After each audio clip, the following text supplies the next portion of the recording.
And yes, we are back again with the other side of Party Workout, the Q&A side, Get to Know. And today, we are getting to know the dance and fitness coach. What are you saying, bro? Bro, thank you so much for coming down. That workout was good. You know what I like about that workout as well? A lot of the workouts I've been doing are very high cardio, which is good, but we need something that's going to be a bit more body strength. And that what you brought there was brilliant, man. So thank you so much for coming down, I like to infuse strength training with some cardio, like mix it up a bit, you know, throwing some dance moves in there.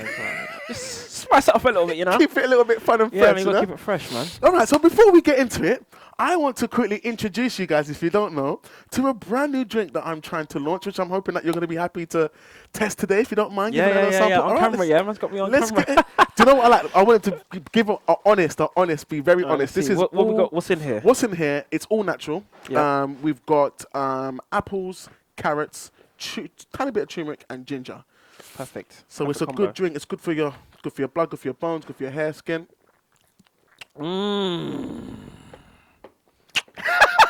Yeah, you know the kick, the ginger kicks you. Yeah, comes in strong, innit? It's nice.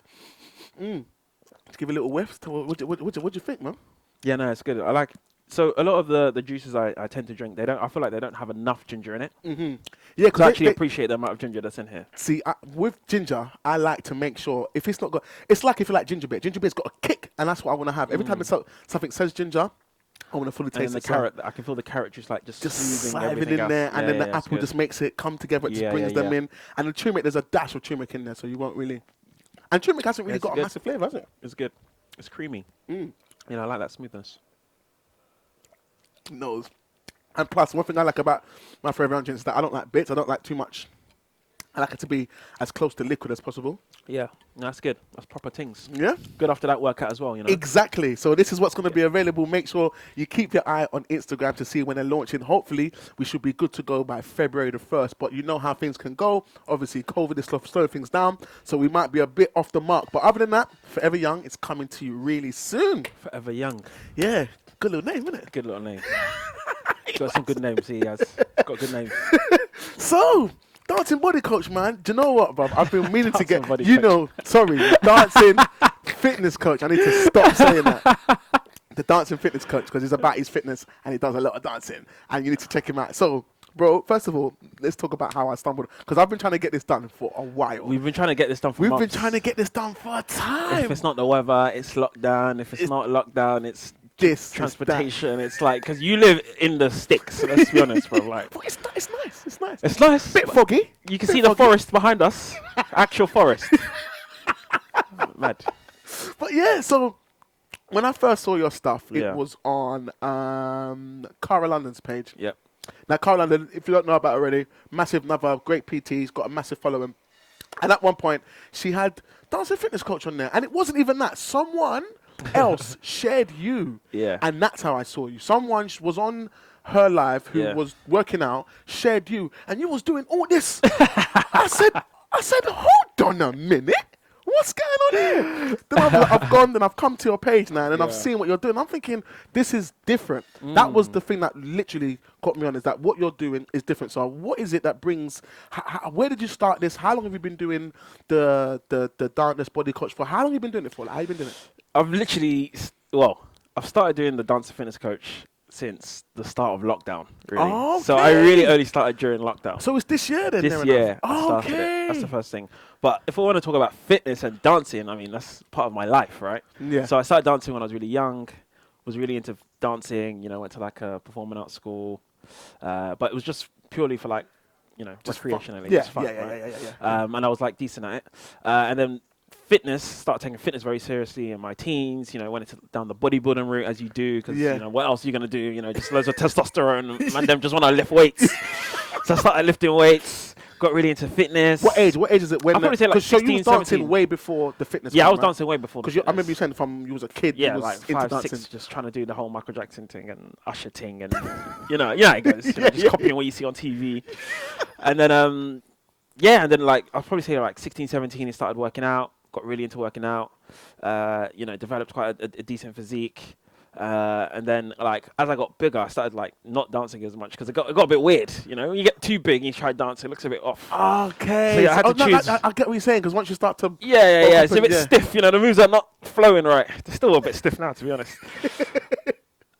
So you get to a crossroad. It's like, okay, which path are you going to go down? Because at uni as well, I actually had a dance group. So I had a dance group at uni. Okay. We were like notorious around campus, you know, wireless crew. Shout out my wireless crew. And then no. So we had a little dance group. It was like it was fun. And then started taking fitness really, really seriously at uni as well. So I got really, really big. Like me and all the guys start like lifting mad weights. Yeah. So then I kind of went down that path. Okay, the bodybuilding. So I stopped dancing maybe, ages ago. Okay. Like stopped dancing while at uni. And then after that, I guess I was just, you know, the guy that just always went a bit too hard in the raves. Really, after that, like I was just, you know, when we went out, when there was a party, you was that know guy. it was me, but I wasn't. I wouldn't say I was a dancer then. Okay. So then, then lockdown happened, and then, you know, people always asking me like, oh, you should do like fitness videos, you should do this. I'm like, nah. You know what it is? There's so many trainers online. So many. They all look great. Yeah. You know, shout out to all the trainers on Instagram. But I was just like, I'm not gonna do anything different to what everyone else is doing. Yeah. And then when lockdown started, I was like, you know what, I'm at home, I'm bored. Yeah, let me just record a workout. Yeah. Then I just like dancing a little bit, and then someone was like, oh, that was cool. So I did it again. And then I started going a bit harder with the dancing, and I was like, okay, this is the lane I'm doing. Like, I'm just gonna go down this lane. Yeah, because plus you enjoy it as well. Love dancing. There was a lot of free time. Yeah, everyone was bored. I wanted to lighten the mood. You know, I just wanted to enjoy myself. So I just thought, let's just put music on and see what happens. Then when I started seeing like the reactions, then I started like putting routines together. Then I was like, right, like man's going for it now. You get me? Like, if we're gonna dance, let's dance. So and then I just started going harder with it from then. Yeah, just kind of started. Okay, so it's a this year sort of like thing. Yeah. Okay, so because another thing after that, I started seeing, and I'm seeing your stuff. I'm following you, and every time there was one that you did. Yeah, you had like the old school sort of like. Not like war, but like a Michael Jackson. The Michael Jackson. Okay, yeah. And he was coming in like, I said, nah, he's up in the level. Yeah, one week I was just like, let me do a themed week. Yeah. And I was just like, you know, I've actually always wanted to do a themed Michael Jackson something. Yeah. And then I just went hard with it. It was an old Halloween costume that I had from years ago. From way back, just draw it out. I just looked at my cupboard, I was like, who could I be? And I was like, Michael Jackson. Bruv, that's when I was like, nah, he's creative, he's original, and most importantly, you're enjoying it, and you can see that, do you know what I mean? So you're just seeing yourself doing that stuff. I'm like, yeah, I like this stuff. And then, one time I'm watching the news. I'm just in my house, casually watching BBC News, and all of a sudden, I see you up in there. I said, oh my days. Yeah. How did that happen, bro? How did that even come to play? Yeah, that was mad, you know. That was mad. But I can imagine, because for me, I was just like, this guy is just popping up everywhere with this origination stuff. So someone who I knew works for the BBC, and they hit me up and they were like, this should be on the news. I was like, yeah, I think so too. And then I was like, okay, look, what are we going to do about it? She's like, okay, leave it with me. We'll put it on. So I was like, okay, cool. I didn't think anything of it. Yeah, because sometimes you think, like, people and say then she was like, it's going to be be on the news, but maybe it's just going to be on, like, the digital news. So we weren't sure what platform it was going to be on. And then we eventually settled on a date to do the interview. And obviously, I can't go into the studio. So we have to do it. Because this was like the first lockdown, peak lockdown. Yeah, it was peak lockdown. April, no one knew what was going on. Like, there's this pandemic outside. I'm like, right, I'm just dancing, trying to dance through this thing. So they were like, do you want to? I was like, I don't know what's going to happen. You just dancing through the pandemic. You know, let me just dance through it, you know? Let's see what happens. Yeah, maybe this is it. Maybe this is it. If this is it, at least I want to go out dancing. Yeah. Going back to my one true love. So then we did the interview now. She hit me up. We scheduled it, put it on. We did it over Skype. It's mad. The BBC are using Skype or whatever. Yeah. And then we did the interview. But so by the time it actually went live, I done it months ago. Oh, and then we were supposed to do it the week it was supposed to air. The whole Black Lives Matter movement started. Okay, and so like George Floyd. So it was just like, okay.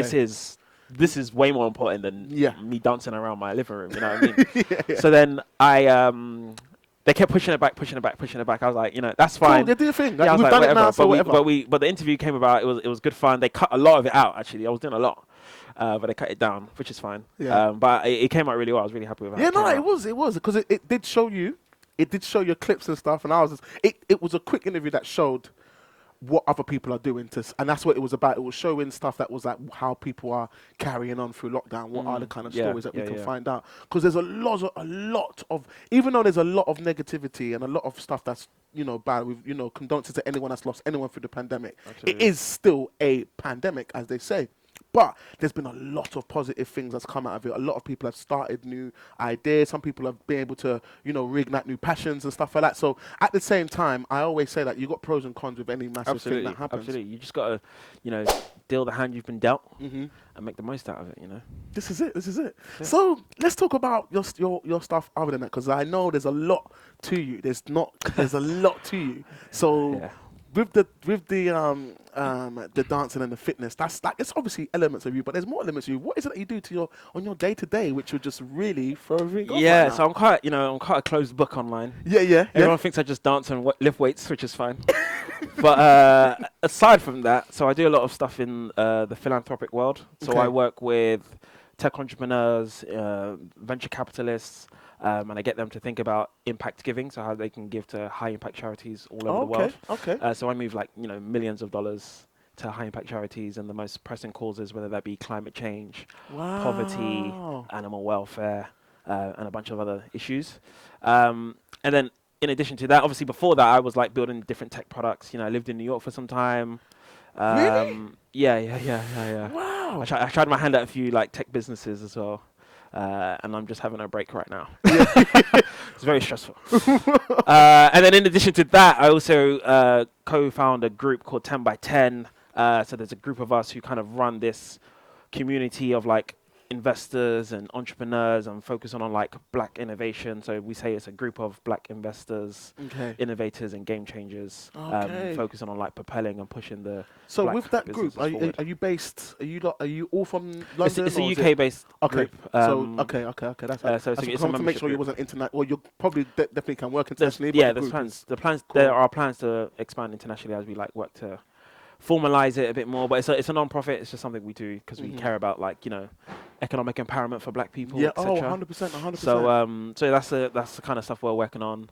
And then podcasting. Yes, we want to talk about the podcast that you got going on. Tell me about the subject and where can we find the podcast? Yeah, so I need to listen to that. I need to see what's going on. To be fair, I love podcasting. I think podcasting is like a sick medium. So my show, one of my shows is called Startup Hand-Me-Downs. Okay. Startup Hand-Me-Downs. Yeah, so it's if we want to find it, we just go into the podcast section. Yeah. iTunes and just write in Startup. iTunes, Spotify, Google Podcasts, everything. Anywhere you listen to podcasts, you can find it. Okay. And I basically interview successful entrepreneurs and investors and innovators. And get them to kind of walk me through their journey, what they've done, how they managed to sell their companies for millions and raise millions, and basically the steps they took to and that can help obviously budding entrepreneurs that are obviously watching now. Of course. One of the questions I did want to ask, because you're quite heavily into the investing world and the entrepreneur, which is brilliant, and there's a lot of young entrepreneurs watching now that have got ideas that they want to start up and things that they want to do, and some people have been doing things for a couple of years and they're finding it quite difficult in this climate. Do you have any advice for them, or any tips or anything that can help someone who's trying to get something off the ground, or someone that has been trying to do something for a year or two, but they're just finding with the pandemic and certain things it's quite difficult? Is there anything that you can kind of give them from what you've heard? Yeah, I mean, I hate giving advice. Because who am I? I'm no one. But you've got a lot of people around you. You've spoken to a lot of people, so you've got a lot of knowledge that you can share. Advice for people who want to start a business now, or who I think, look, just start. Don't overthink it. A lot of people fall into this thing I call paralysis by analysis. Okay. And it's you cripple yourself by overthinking and thinking and think you need to have everything perfect. But business is not perfect. Yeah. And you have to start with what you have and where you are. Yeah. And then you kind of build on top of that. We spoke about Kira earlier, and we've seen the amazing work that she's done with her Body by Kira squad, and she started that during lockdown with a tripod and a phone in her house, and it's now an amazing community of people who are trying to lose weight and get fit, and she's built a great business off the back of a pandemic. And she didn't need anything else, right? So it's whether it's a tech business, whether it's a physical product, start by if you have something, start by selling one thing. Like with these drinks, you know, your goal should be, can I sell 10 drinks this week? Even if it's just the people in the neighborhood, you know. Or just because once you get that first payment, couple, it's very encouraging. So you can go again, get some feedback, and you keep building, you iterate, and then you figure out what works, and then it will slowly grow. But I think a lot of people get crippled by the fact that they want to build this $1 million business, and they see the end goal, but then it becomes very daunting, so they don't start. They should always think about the small goals, like you're saying, the first 10 sales. So if you're interested, hit me up to be one of my first 10, because we're trying to get this off the ground and trying to get it somewhere. But I believe it is a good drink. From what you've tasted. How much are they anyway? Well, at the moment, we're still in the early stages. So we've just done the copywriting, we've done all the legal stuff.